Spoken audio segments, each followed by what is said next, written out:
Yes, indeed. It is a big challenge here in Germany, and it's an interesting one because clearly Germany is investing a lot of money in the so-called Energiewende, which can be translated into energy transition, which means that they want to fade out nuclear energy altogether.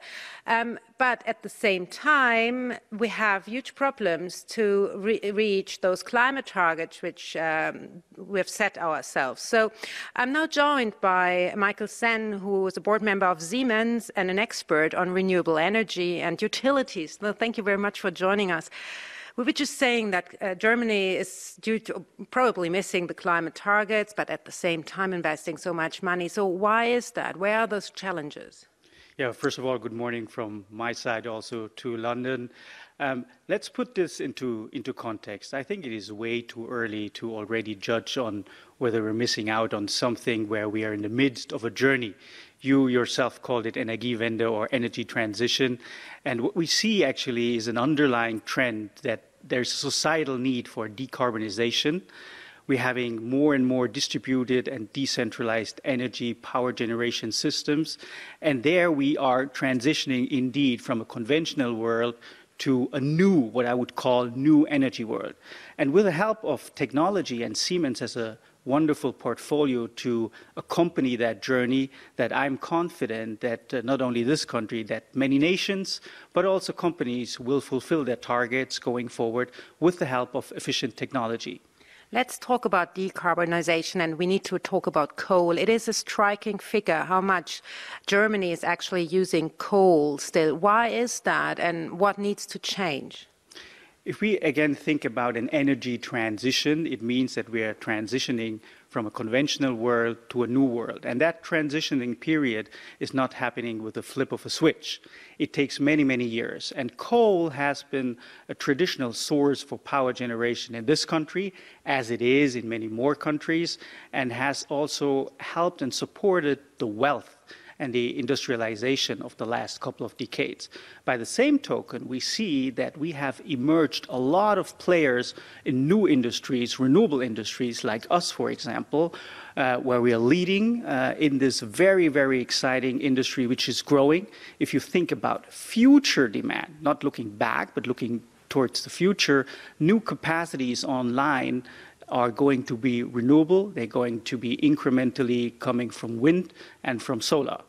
But there seems to be also bottlenecks when we talk about renewables. There's currently a debate going on in Berlin, also what has to come first, transmission or the grid. So what in your opinion, is the bottleneck? And also here, can we tackle that in due time? Yeah, I think we have to look at the energy system coherently. We just debated the merit order when we talk about coal, gas, and renewables. We already exited nuclear. And then coherently, transmission lines are needed, but they are transporting lines. I think the core of the new energy system, which is decentralized, digitalization will play a major role, is the distribution grid. The distribution grid has to have the intelligence because the energy world is profoundly changing also by the customer behavior, be it a household or be it an industrial customer, because customers are able to generate energy themselves in a decentralized fashion and to give back energy to the system. So you need an intelligent grid to balance demand and supply. And who's going to build that grid, and why hasn't it been built yet? I can always come back to that we are in the midst of the transitioning period, and it will also accompany us for quite a while going forward. The conventional world will also have its part. It will be in existence for quite a while, in my personal opinion, because we need backup, we need peakers, but by the same token, we need an energy system which also has the incentives and the regulation to build on, the next generation of grids. We, from a technology point of view, can provide things like that. Also, when you think about our new strategy, Vision 2020 Plus, it is totally geared also towards the new energy world, building on electrification, automation, and digitalization. Think about one of our new businesses or newly organized businesses, smart infrastructure. This is what it's all about, because an infrastructure is also an energy consumer. By the same token, it can provide energy. Hey, Hey everybody, it's Hadley Gamble from our new CNBC Middle East Bureau in Abu Dhabi. Thanks for stopping by. Now to watch more, you can try one of the videos that just popped up on your screen. And don't forget to subscribe.